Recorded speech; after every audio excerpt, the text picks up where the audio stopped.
Good afternoon, everybody. Happy Wednesday. I don't have anything off the top, Matt, so Really, only Wednesday? feel free to kick us off. Okay, well, I'll just start off with something that I don't think you're going to be able to answer, but I'll ask anyway because it is a topic of the day. This plane crash in Russia. What's your understanding of what happened, if you have one, and do you have any way to independently verify or confirm how it went down, what was on it? I don't have any independent verification to offer on any of this at this time. I have seen the public reporting, and our hope is that relevant authorities investigate the reporting to establish some facts around what happened. But beyond that, I don't have any other comments to offer or perspective on this. And the relevant authorities in this case are Russian authorities? Correct. And you're, okay. So, and you'll accept what their verdict is? Because Matt, they seem to have already, I mean, the Russian authorities already have said what happened. Are you saying that you don't have any reason to doubt? No, that's not at all what I'm saying. I think what I would just say again, to take a step back, is that we don't have any independent verification to offer on the public reporting that's been out there, and would just encourage both Russian and Ukrainian authorities to undertake their own respective investigations and establish facts. But I don't have any other comment or perspective to offer at this time on this. Okay, thanks. Myra. So I just want to ask about NATO enlargement. So obviously Turkey's parliament approved Sweden's NATO bid yesterday. Now Hungary seems to be the sole holdout. Has there been any outreach from this building or any other building in the administration to the Hungarian government over the past couple of days recently on this? What have you told them? Have you asked them to speed it up? I don't have any specific engagements to reach out to read out to you, Myra. We of course continue to remain in close touch with our Hungarian allies, and the Hungarian government itself has publicly said that it supports Sweden's accession to NATO. It's also repeatedly said that Hungary would not be the last to ratify Sweden's NATO accession, and so we look forward to Hungary concluding their ratification process and the alliance welcoming Sweden into NATO without further delay. And of course, we also welcome the steps that the Turkish parliament took earlier this week. We look forward to President Erdogan taking whatever steps he needs to within that system to formally finalize that process, as well as we look forward to receiving Turkey's instrument of ratification in Washington. I mean, if they had asked you, would you have recommended Hungary to reconvene the parliament a little bit earlier than mid-February? This is this is not a U.S. process. Of course, we view the NATO alliance as critical, but it is not. We are not the only country at the table here, and each respective member of the alliance need to work through their respective processes to get this done. We of course welcome the progress that we saw in Turkey this week, and we look forward to our Hungarian partners also moving along on this process also. Right, and I just note what you say about President Erdogan, like you said, doing whatever he needs to. It's basically, you know, he needs to sign, and it needs to be published in the official gazette. Correct. And receiving the instrument of accession. So is it fair to say that U.S. does not consider this process, Sweden's NATO ratification by Turkey, as complete before all of those things happen? It's not. It's not just about the U.S. opinion or not. I mean, just purely the procedural steps that need to take place. It's not. Now, that being said, again, this is an incredibly welcome step for the Turkish parliament to ratify the accession protocol, and we look forward to receiving Turkey's instrument of ratification in Washington once that process is complete on the Turkish end. Right, and my final one on this is like, once you receive that document, given the administration has openly said that it supports the sale of F-16s to Turkey, can you commit that the State Department is going to send a formal notification for the F-16s once that process is completed? I have no timeline to speculate or offer on I'm not from asking here. for timelines. I'm saying, like, once that is complete, can the State Department commit? What I will say, Humaira, is that, and this is no surprise to all of you that have been covering the State Department and this issue for some time, President Biden, Secretary Blinken have been very clear of our support for modernizing Turkey's F-16 fleet, which we view as a key investment in NATO interoperability. But beyond that, we also recognize that Congress has a key role in reviewing arms sales, but I'm just not going to confirm or get ahead of proposed defense sales or transfers until they are formally notified to Congress. Sure. Go ahead. Role in this arms sale. Mm-hmm. We are aware that certain Congress members linked Sweden's NATO with the sale of F-16s to Turkey. So based on your engagements with the Congress members, and now that the Turkish Parliament has ratified Sweden's NATO bid, do you think that Congress will no longer oppose this sale? I'm not an employee or a member of Congress, so I'm not gonna speculate. I would just on the other side of Pennsylvania Avenue is a very large white Capitol building, which I'm sure they'd be happy to speak to you about this. Look, all jokes aside, Congress has a key role in reviewing this sale. I'm not going to get into or comment on the proposals until those sales have been formally notified. Broadly, though, Congress has an important role to play, and we work with them on a variety of issues that are in front of the State Department, and I'm sure they'd be happy to speak to their point of view on this. But again, what I can say from up here and on behalf of Secretary Blinken and the State Department is that the steps that the Turkish Parliament took this week were welcome ones. We believe that Sweden is a highly capable defense partner, one that we are ready to welcome into the NATO alliance, and we look forward to Turkey finalizing this process, as well as our Hungarian partners as well, and formally welcoming Sweden as a member of the alliance. Just one more on that. Sure. Thank you. So, do you have anything to say on the significance of this ratification of Sweden's NATO bid by the Turkish Parliament in terms of the relations between Turkey and the US? Do I have anything to say? What? I'm sorry. Can you speak up? Significance of this ratification by the Turkish Parliament in terms of the relations between Turkey and the US? Turkey is a key NATO ally. We believe that Turkey also views the NATO alliance as critical. They have been incredible security partners in the region, not just through the alliance, but outside of that as well. And we look forward to continuing to have a close collaborative relationship with our Turkish partners. As you know, the Secretary has had regular conversations with Foreign Minister Fidan, had the opportunity to meet with President Erdogan a number of times, and we look forward to continuing to work with Turkey in a number of key areas. And as I said, this step that the Turkish Parliament took was a welcome one, and we're eager and looking forward to this process continuing. Can I follow on that? Sure. Do you expect the Congress to impose any conditions on this prospect sales of F-16s?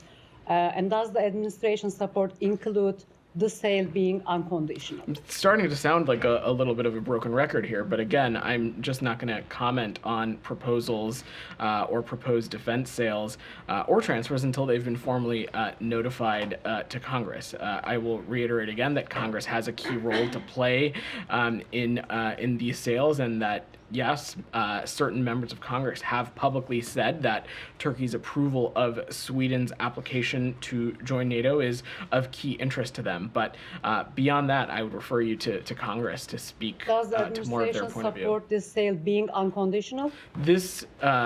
What this is about, you heard me just talk about this, President Biden, Secretary Blinken view this, the investment, the modernization in Turkey's F-16 fleet. It is about NATO interoperability, which we believe is critically important to the strength of the alliance, as well as strengthening our security overall. Can you mention about any time limitations, like will Turkey receive in 1 year, 2 years, 5 years? I have no timeline to offer or speculate on from here. Anything else on this before we move away to different topics? I'll make sure to get to you, Said, don't worry. Jani, go ahead. Thank you, Bedan. I have a couple of questions. North Korea launched several cruise missiles into the west coast yesterday. Do you think is North Korea's intention behind its series of missile provocations? I'm not going to get into North Korea's intentions, but to take a step back, Jani, we again call on the DPRK to refrain from further provocative, destabilizing actions and return to diplomacy. It's important to remember that the United States, we have been incredibly clear about the fact that we harbor no hostile intent towards the DPRK and continue to be open to diplomacy without preconditions. This is also an avenue for us to continue to consult closely with the Republic of Korea, with Japan, and other allies and partners about how to best engage the DPRK, how to deter some of their aggressive and destabilizing behaviors. And I would also just point you back to the Camp David Trilateral Summit that President Biden hosted in the summer as another important step that we're taking to foster closer collaboration with relevant and like-minded partners in the region. State Department has always said that, U.S. always said that it is open to dialogue with North Korea, but Kim Jong-un blocked all dialogue channel between South Korea and North Korea. If U.S. were to talk with North Korea, what specific dialogue would be possible? Our goal here, Jenny, has remained the same over the course of this administration. We are eager to engage in substantive discussions on identifying ways to not just manage military risk, but create lasting peace on the Korean Peninsula, as well as our continued stated goal of the complete denuclearization of the Korean Peninsula. And I'll say again, we remain open to engagement on these issues with the DPRK without preconditions. Any dialogue is possible, right? Or You just heard me say that we're open to dialogue without preconditions. All right. Nike, go ahead. Can I please follow up? Sure. Does the United States assess the recent moves and rhetorics from North Korea leader Kim has anything to do with the elections? Meaning there are legislative elections in South Korea this year, and there is a presidential election in the United States. And then can you also comment on the demolishment of a significant, a major monument that was torn down? I'm not going to speculate on theory of the case here, Nike. What I can say is that we find these kinds of activities destabilizing. We find them risky. We find them incredibly dangerous. And again, call on the DPRK to return to diplomacy. And we stand ready to engage with them on a number of key issues. And simultaneously, we'll continue to collaborate closely with the ROK and Japan on ways that we can deter the DPRK and strengthen our alliance in the region as well. Said, go ahead. Thank you. Switching gears Yeah. to the Palestinian issue. First of all, do you have any update on the Palestinian American killed by the Israelis a couple of days ago? I have a slight update side. We continue to remain in close touch with the government of Israel to understand the circumstances of his death. It's been communicated to us that the investigation will be led by the Israeli National Police, and we expect a thorough and expeditious investigation, and we are eager to see the results of what this investigation will find. Beyond that, we continue to remain in close touch with the family to offer all appropriate consular assistance, both through the embassy in Jerusalem as well as the Office of Palestinian Affairs. Will there be an investigation by the American security coordinator? I don't have any updates to offer on that. All right, a couple of things. You have any update on the negotiations that are ongoing either in Egypt or elsewhere to release the hostages and the prisoners? Our hope and our call is for hostages to be released immediately. That's been our call since October 7th. Hamas could make this easier for everybody and release hostages as soon as possible. So has there been any progress in Britt McGurk's effort as far as you know? I'm sure the White House would be happy to speak at greater length to Brett's travels, but I don't have any updates to offer from here beyond just reiterating, and you've heard the Secretary talk about this quite regularly, that we believe hostages should be released immediately. We continue to work closely with partners in the Israeli government to do what we can and to help assist in that effort. As you know, a number of American citizens continue to be unaccounted for since October 7th, and so we'll continue to work tirelessly. There is no higher priority than the safety and security of American citizens. Do you believe there is any other way other than direct negotiations or, third way negotiations between Hamas and Israel to release those hostages and the prisoners? The easiest way would be for Hamas to simply just release those hostages and prisoners. I understand. I'm just saying that the Israelis, said all along that they want to do this. They want to free them by force. Do you think that this is still feasible? Do I think what is still feasible? Do you think that the Israeli army can free those hostages forcibly, as they have said to begin with? Side, these discussions and conversations are ongoing, and we continue to believe that we'll work around the clock in close coordination with the Israelis to do what we can to help this line of work. Couple more, if you indulge me. There are about 500,000 Gazans are suffering from acute hunger. Do you have anything on that? I mean, it seems that 1 out of 4 trucks is allowed to go in after very tedious kind of inspection and so on. Saeed, we have underscored the urgency of the dire need for humanitarian aid and other supplies to be allowed into Gaza and to be distributed throughout the Gaza Strip. While certainly immense work has been undertaken, especially by the United States, to enhance and increase the flow of humanitarian aid into Gaza, we know that this is not enough, and more needs to be done, and we'll continue to work with the government of Israel and other relevant partners to do so. The Secretary reiterated this on his travels to the region not too long ago in Jordan, where he met with the UN World Food Program to talk about these very key issues, and we'll continue to push for much more humanitarian assistance to enter Gaza, including what we believe to be life-saving food products also. So you believe that there are enough steps that are being taken to prevent a looming famine? That's not what I said, Saeed. What I said was I was very clear that the steps that have been taken have not been enough. We want to see more aid, more food, more life-saving supplies to be allowed to enter Gaza. And finally, I asked you on the artifacts on Monday that the Israeli soldiers stole from the Isra University before blowing it up. It seems that they are showing it in warehouses and so on. Do you have any comment on that? Should there be some sort of a commission that can ensure the retrieval of those artifacts stolen by Israelis? On the specific report that you mentioned the other day, Saeed, we still have not been able to verify those specific reports, but to take a step back and to just address the issue of artifacts broadly, not in the context of this specific situation, our view is that cultural artifacts in Gaza should remain in Gaza. But again, the report that you noted, I don't have any U.S. government verification to offer on that. Go ahead in the back.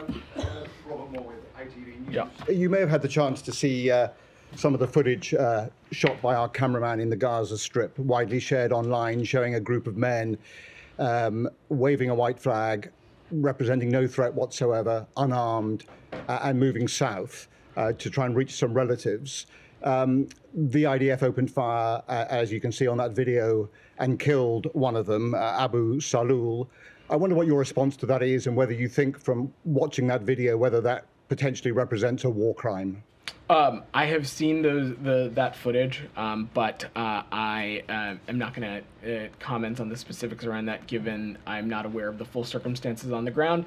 And as we've said before, this is not an American operation. But beyond that, please don't. I'm happy to take your questions if you'll allow me. To answer. I don't interrupt you, and I ask you to not do the same.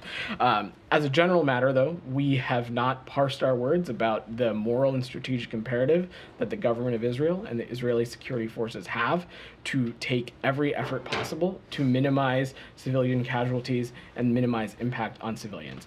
As it relates to the footage that your organization has shared shared. Again, I'm just going to refrain from commenting on specific operations as we do not have full circumstances of what on the ground from here. This isn't an American operation. I'm not on the ground there to speak to the full parameters of the situation. But again, any civilian death is heartbreaking, and any civilian life lost is one too many. And we have made that clear with the Israelis, and will continue to do so.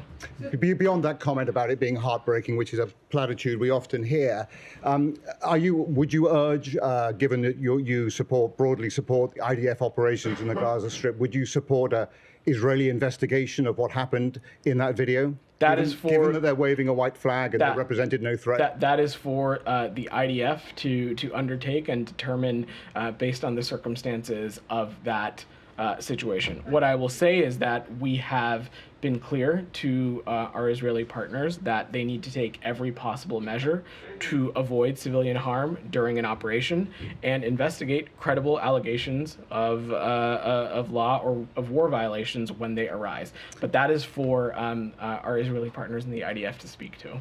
Just on this, Vedant, you said that we don't have the full facts or something like that in a minute. Like, did you actually reach out specifically to Israel about this footage and try to get whatever the facts that you guys are seeking? This footage just arrived earlier this morning, so I don't have any specifics of our diplomatic conversations around this to speak to. How about the footage that arose last week and the week before and the week before and the week before and the week before, where there have been, if not similar, awfully close instances? Have you ever gotten an explanation from the Israelis? Have you ever gotten a finding from the Israelis of what their investigation, if they promised one? I'm not going to speak to private diplomatic conversations, Matt, but this is something that we raise continuously with the Israelis. The secretary has done so, other officials in our government have done so, and will continue to do it. Okay. Well, have you ever gotten an answer from the Israelis? I'm just not gonna. I'm not gonna speak to the privacy of certain diplomatic conversations, Matt. But we have been clear that there is a moral and strategic imperative to take as many steps as possible to minimize civilian casualties. That's fine. That's fine that you say that. But then when you are asked specific questions like this relating to specific footage. And this is not the first time that this has happened. You've been asked repeatedly about this, and then you come back and say, well, we've raised questions with you, we've asked the Israelis questions. Have you ever gotten a response to any of those? These conversations I'm not asking you for the details. I just want to know. We have. These conversations are private. We have raised with the Israelis specific circumstances, and we have you have received gotten answers? Correct. I'm not going to speak to those conversations right now. In any case, are you aware of that the Israelis say, we screwed up here? I'm just not going to speak to the private conversations, Matt. And on this one, just to close this, since it sounds like you haven't had a chance to ask about this one, are you planning to ask about this particular instance or no? I'm just not going to speak to specific diplomatic conversations. What I will just reiterate, Humaira, is that we talk to our Israeli counterparts all the time, regularly, from various interlocutors across our government, and will continue to do so. And front and center, part of those engagements will continue to be the moral and strategic imperative that our Israeli partners have to minimize the impact on civilians. Leon. Yeah, but then just in the same line of question, do you have any comment, reaction to the UNRWA saying that a UN shelter was shelled by tanks in Khan Yunis today, killing 9 people? They say it is a UN shelter. They're calling it a blatant violation of the rules of war. It's incredibly concerning. Would you agree? Incredibly concerning, Leon. When we deplore today's attack on the UN's Khan Yunis Training Center. You've heard me say it before, you've heard the Secretary say it before, but civilians must be protected, and the protected nature of UN facilities must be respected. And humanitarian workers must be protected so that they can continue providing civilians with the life-saving humanitarian assistance that they need. So have you asked the Israelis to look into this? I'm not going to read out every single conversation that we have with the Israelis, or read out every issue that happens. I don't think you're asked about every single or every conversation issue you that have. happens in the region. Look, you've been like twice here in the last 3 minutes. You've been asked about 2 specific incidents. Have you raised? We either continue one? to raise with our Israeli partners the need and the responsibility that they have to protect UN facilities and to protect humanitarian workers so that they can continue to carry out and conduct the life-saving work that they're doing in the region. I think you need to go back to NEA or whoever is in charge of this and get a definitive answer about whether you're asking about specific incidents. We are asking and engaging about specific incidents, Matt. I'm not going to specifically read them out to you from up here. If they respond to you, you need to come back and tell us what they say. And if they don't respond to you, which it sounds like may very well be the case, you should say that. Matt, certain conversations, diplomatic conversations, sensitive, tough diplomatic conversations, are best kept private. I assure you, though, we are raising these issues directly with Israeli counterparts, and will continue to do so. That assurance doesn't mean a whole hell of a lot if you're not able to say that you've gotten any response to them. I mean, you are the biggest supporter of the Israeli government. Not you personally, but the United States is. And if you ask questions about troubling incidents, which you just said that this one in Khan Yunis was incredibly concerning, and we deplore the attack. If you can't get an answer from them on this, what does that say about what the U.S. Matt, we'll intend to continue to have these conversations with the Israeli government and raise these very tough and difficult situations. DR, go ahead. Thank you, Vedan. Today, the Iraqi Foreign Minister in a post said that we received a very important letter from the U.S. government, and we will discuss that very important letter. I understand that you are not going to talk about the details of that letter, but in general, what correspondence, what message do you have for the Iraqi government about these militia groups that are attacking you every day, and also you are attacking them?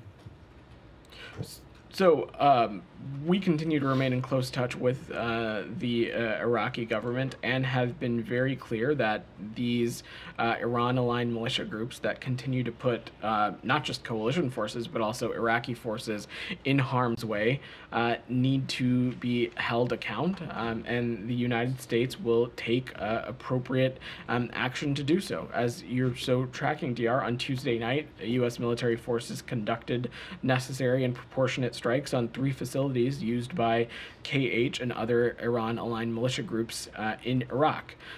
These strikes are a direct response to a series of escalatory attacks on U.S. and coalition forces in Iraq and Syria. I'm not sure if you saw the Iraqi government statement on that. What they say, they condemned your attack, and they say this attack is determine the security and stability in Iraq, and it's an aggressive act. So if you are there on the Iraqi invitation, so why you don't have any coordination and cooperation with the Iraqi government to face these groups in a way that the Iraqi government tells you this is unacceptable and this undermines the cooperation and coordination between us and the United States? Let me say a couple things here. First, U.S. military forces remain in Iraq, and we're there working alongside Iraqi military forces. We are there at the invitation of the Iraqi government in order to ensure the enduring defeat of ISIS. I will also note that there is absolutely no equivalence between the steps that the United States has taken to protect Iraqi and coalition personnel between the strikes that Iranian-aligned militia groups are undertaking in Iraq. Again, we are defending ourselves, defending our personnel, and Iranian-aligned militia groups are targeting civilians. Are you violating the Iraqi sovereignty, which they are saying that? The Iraqi government says that? Again, I will just say we are in Iraq at the invitation of the Iraqi military, and we will not hesitate to take appropriate steps to protect our personnel as well as the personnel of Iraqi military forces as well. Yeah, Alex, go ahead. I'll work through them. Don't worry. Thank you. I have a couple, please bear with me. Staying on Iran. Iran yesterday killed another protester. Mohammed law. Will Iran face any reaction, accountability? We condemn again the Iranian regime's use of the death penalty to punish people for what we believe to be just exercising their human rights. There have been, Alex, widespread reports of torture, forced confessions, and restrictions on legal counsel. All of this, we believe, undermine any shred of credibility in the decisions handed down by Iranian courts. The U.S. will continue to take actions to support the people of Iran in practical ways, both seen and unseen, in close coordination with our allies and partners in the region as well. You still haven't sanctioned Iran's supreme leader for gross human rights violations. You had Magnitsky sanctions last month. Was it a missed opportunity? Alex, I'm just not going to preview any actions from up here, and I will just note that when it comes to holding the Iranian regime accountable for its malign activities, including its repression of its own people, we will not hesitate to take action. We have a pretty clear track record of doing so. Thank you. And in New York, Russia and Iranian foreign ministers met and they called for ceasefire in Gaza. What did you make of the fact that Iran angle is one angle, but Russia keeps murdering Ukrainian civilians even as we speak, calls for ceasefire in the Middle East? As it relates to Israel's ongoing efforts in Gaza, a ceasefire is not a policy that we're pursuing. It's not the first time you've heard me say this. We continue to believe that it is critically important that steps be taken to degrade Hamas so that tragedies like October 7th cannot be repeated over and over again. Gita, go ahead. I'll come back to you, Alex. I'll work through it. Gita, you've had your hand up. Go ahead. Yes, thank you. The Iranian president has been disqualified for taking part in the elections for the Assembly of Experts. I was wondering if the U.S., if the administration or the State Department has any opinion on that. Do you see a crack in the system? Well, on the Assembly of Experts decision, I really don't have any specific comment to offer, Gita, but to be clear, the world has recognized for some time now that Iran's political system features undemocratic and non-transparent administrative, judicial, and even electoral systems. We also have no expectation that Iran's upcoming parliamentary elections will be free and fair. Thousands of parliamentary candidates were already disqualified in November through what we believe to be an opaque process. And simply, this is the same kind of things that we can expect from an undemocratic regime that suppresses its own people to retain its own grip on power. Now, on the foreign minister of the same government that you're talking about, the administration gave him a visa. He came to New York. He blasted the U.S. on the same day that they executed 2 people. I was wondering if, at the same time, seems like the U.S. is in a proxy war with Iran through the Houthis and the Iraq and those groups in Iraq.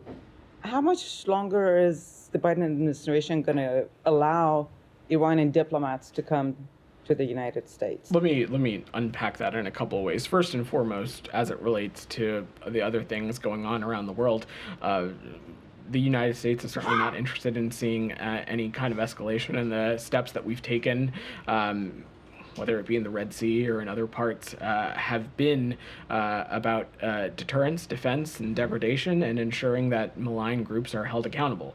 But coming back to the UN, Gita, let me just be very clear about something. Iran is an adversary. It is the world's largest exporter of terrorism. It has a clear and potent track record of destabilizing behavior, not just in the Middle East, but elsewhere. It is a serial human rights violator. Nothing has changed about our approach to Iran. And when it comes to Iranian diplomats and the foreign minister's presence at the UN, while specific visa records are confidential, we take our responsibility as the host of the United Nations and our obligations under the UN headquarters agreement, we take those things very seriously. And so while we may not love hosting Iranian diplomats on American soil, it is a responsibility that we believe to be consistent with the obligations that we have as the host country with the United Nations. But broadly, our approach to the Iranian regime and the steps that we will take to hold them accountable, both unilaterally, but also in close coordination with allies and partners, has not changed. But there is precedence that visa was not issued to an Iranian diplomat, foreign minister, basically. And at that time, the situation was not this bad. The two countries were not at each other's throats. So when the situation is so much worse right now, how can you issue visas, even given your obligations to the UN? It is because of that obligation, and we take that obligation very seriously. I'm not going to speak to specific circumstances or specific diplomats, as visa records are indeed confidential, Gita, but this is a responsibility we take seriously, and simultaneously we continue to view Iran as an adversary, and will continue to take steps to hold them accountable. Confidential until the guy actually shows up on U.S. soil, right? Are you going to say that you denied him a visa and he just showed up illegally? I think it's fair to assume, Matt. Exactly. Go ahead. Yeah. Yesterday, the U.S. president was interrupted around 8 times in a speech by protesters calling for a ceasefire. This is happening at home. Does this concern you about how the U.S. is viewed in the region, in the Middle East, and does this also, how do you think this would affect the U.S. leverage in the region, in the Middle East?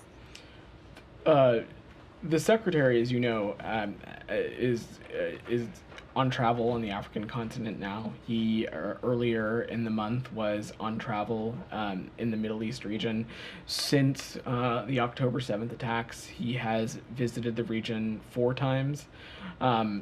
And on every trip, what the secretary and the traveling team hears consistently from countries around the region, some of whom may have different points of view on specific policies that we are pursuing, or have different points of view on specific pieces of this conflict, have talked about how important American diplomacy has been, and the indispensability of the role that American diplomacy has played.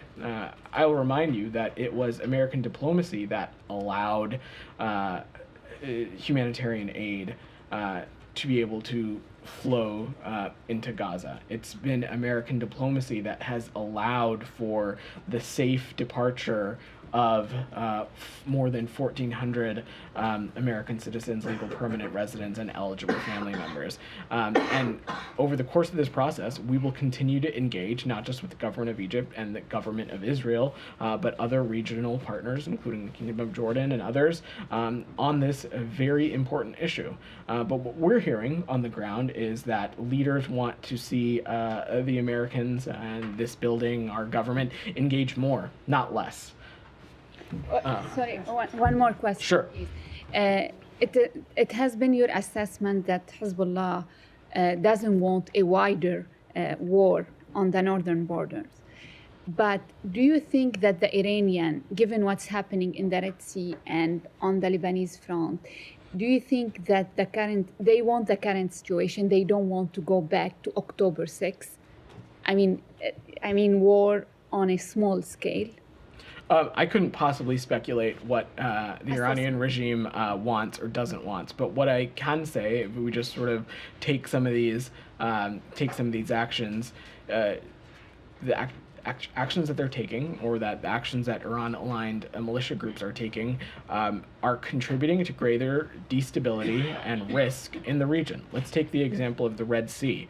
This is a vital waterway which has 15% of all seaborne trade flowing through those waters, 30% of all container shipping flowing through those waters. When international vessels performing legitimate commerce flowing through those waters are put under risk, are put under danger, firing on those vessels does nothing to help Palestinian civilians. It does nothing to create better stability, better integration in the region. In fact, it does the opposite. We're putting a further burden on international commerce, making things pricier, making goods more difficult to get to their final destinations. Doc, go ahead. Thank you. Yeah. Don. on Nigeria. Given that Christians represent 46% of Nigeria's population, what steps has Secretary Blinken taken this week while in Nigeria to demand Christian persecution in Nigeria stop in exchange for aid, since more than 52,000 Christians have been butchered for being Christians since 2009, and over 100 Nigerian Christians were slaughtered in December of last year? This is according to a recent Fox News report.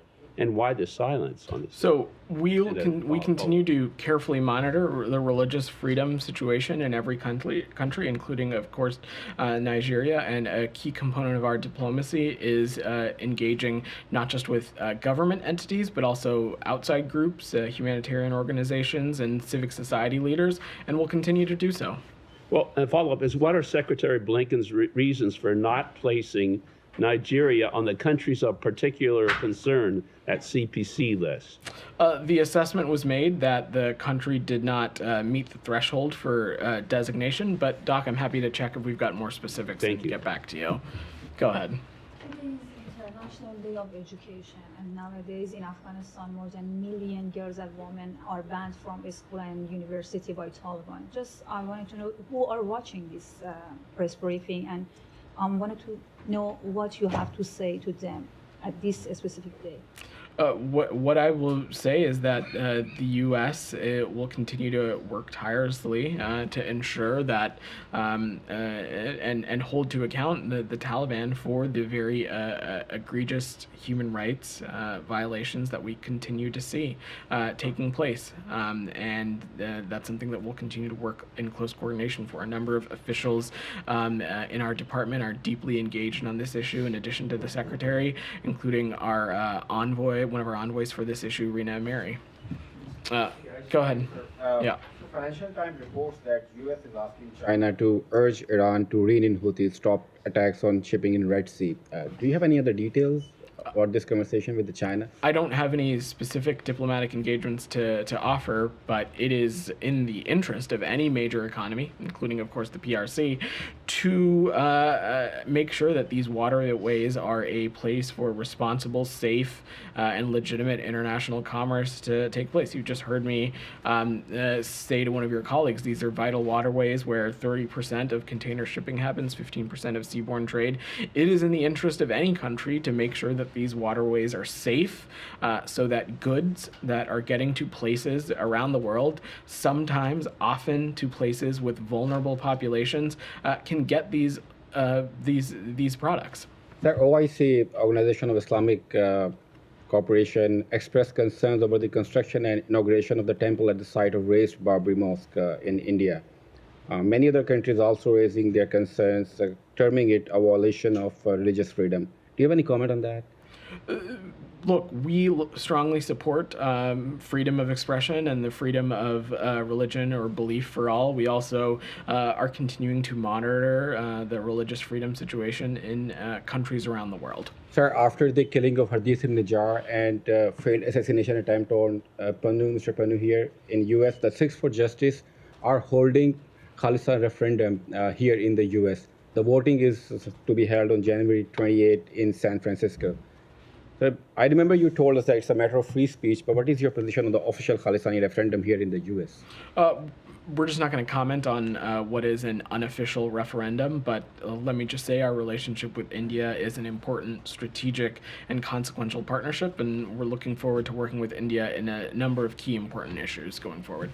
Go ahead. Yeah, excuse me. I have two questions related to Egypt. Like today, the Egyptian president, Mr. Sisi, like he said officially, he swore in like in conference that Egypt is not principle for preventing aid to get from Rafah to Gaza. And Israel in international court, like they blamed Egypt that, or like implicitly that they are not responsible for, or like they are not preventing any aid coming from Rafah to Gaza. So what is your like perspective as a country, as USA, in this this agreement? Like who is responsible for letting the aid, like not just 200 trucks, like appropriate number of trucks for aid, humanitarian aid to get in Gaza? Is it Egypt or is it Israel? Both are blaming each other now officially about who is responsible for preventing this aid. And you, as a country, keep saying that you are care about humanitarian, you need like more aid coming in and stuff like that. But both are blaming each other, and both are ally with USA. So who is responsible about this aid? The second thing, officially Egypt as well, like warned or urged Israel to not occupy the Philadelphia Axis, while the Israeli perspective is to occupy the Philadelphia Axis, which is like the border between Gaza and Rafah. And the U.S. perspective, what do you think is better for solving this conflict? Okay. Is like Israeli occupying the Philadelphia Axis, or like no, like stay away of this? I'm gonna jump in because I understand what you're asking and want to make sure to get to other people. I know. I heard the two questions. First, let me just say this. It's important to remember Rafah border crossing is not American border crossing. It's not a crossing which we control. That being said, both the government of Egypt and the government of Israel are important and key partners and conduits for not just the entrance of humanitarian aid to flow into Gaza, but also for the safe mobility and departure of American citizens and other nationals who may be interested in departing Gaza. And we'll continue to work closely with both countries on both of those pieces. Separately, on your next question, I think the Secretary was quite clear in the principles and outlines he laid out in Tokyo in the fall, which is that we do not want to see any reduction in Gazan territory, and we certainly don't want to see any reoccupation of Gaza from Israel either. We believe that these are two pieces that would be run counter to what we hope to see for the region and take us further away from greater peace and stability. Yeah, so you are blaming Israel that they are not letting the humanitarian aid. That's not what I said. Okay, that's not what I said. So how we solve this problem of letting the appropriate humanitarian aid to get in Gaza? Like, two of your allies are blaming each other. This is something that we are continuing to work around the clock in close coordination with the government of Israel and the government of Egypt. I will also just note for you that on January 23rd, 185 trucks with food, medicine, and other supply. I'm not saying it's enough. What I'm saying is that 185 trucks with food, medicine, and other supplies entered Gaza, and we're going to continue to work with the government of Israel and the government of Egypt on this very key and important issue. But you are aware I'm going to move on. I've given you two questions. I'm going to go to some of your colleagues. I'm going to move. Go ahead, sir. I wanted to go back a bit to North Korea, specifically the missiles that they're transferring to Russia. In a joint statement from a couple of weeks ago, you said that Russia's use of DPRK ballistic missiles in Ukraine provides valuable technical and military insights into the DPRK. And so, can you say anything about what you've learned about it and about the effectiveness and the effect that these missiles have had on the ground? Let me say a couple of things. First, deepening cooperation and the unlawful arms transfer between Russia and the DPRK is something that should be of great concern to anyone interested in maintaining peace and stability across Europe as well as the Korean Peninsula. We also believe that it is important to anybody who is interested in upholding the global non-proliferation regime and supporting the people of Ukraine as they defend their freedom. But it is also something that we are paying close attention to and will continue to watch for in terms of developments. It's clear that the Russian Federation, Mr. Putin, stands ready to benefit from the relations with the DPRK as they are not only getting ballistic missiles for use in Ukraine, but also artillery shells. So this is something we're watching very closely, and we're also monitoring North Korea's own pursuit of advanced military capabilities as well. And have you had any indications that North Korea has received something from Russia for these? I don't have any updates to offer. Nike, then Alex, and we're going to wrap. Go ahead. Do you have any update on the Radio Free Europe, Radio Liberty journalist also Kurmashevo, has also been granted U.S. consular visits. Yes. We're following closely the detention of Alsu Kuramasheva in Russia. We remain incredibly concerned about the extension of her pretrial detention. Can also note that our request to visit her was denied on December 20th. The U.S. Embassy in Moscow continues to seek appropriate consular access, but as we have said before, when it comes to dual nationals who may be detained or arrested, Russia has no legal obligation to inform us of the detention of U.S. citizens who are dual nationals. Russia has acknowledged her detention to us, to consular officials, but again, our request for consular access continues to be denied. Thursday marks 100 days since she has been detained. Is the State Department closer to designate her case as wrongfully detained? I have no updates to offer on any specific designation, but we have no higher priority than the safety and security of U.S. citizens overseas. Alex, go ahead. Very quickly on that one, then I have another follow-up on Russia. On December 20th, on what ground did they deny? Did they give an explanation? They denied your cancel? I don't have any additional specifics to offer. And there's a reason why the U.S. has levied some to impose against this such of behavior. Will you take any sanctions against Russia if they keep denying your cancel request? I'm not going to preview or speculate any actions from up here. Okay, and another question on Russia. Does the department take any issue with the fact that Apple company just paid $13 million to Russian state budget, the very budget that's being used in Ukraine to murder and terrorize Ukrainians? I don't. That's something that you would have to speak to the company about. Okay, thanks everybody. Green reminder, just a quick follow-up. Green reminder to why activists believe that the State Department should impose certain business advisory on Russia against on American, companies. Alex, we have not hesitated since Russia's unjust invasion. We have not hesitated to use the various arsenals that exist in the U.S. government to hold the Russian Federation account. That includes through sanctions, export controls, and other steps. And I'm certainly not going to preview anything else from up here. All right, thanks everybody. Thank you.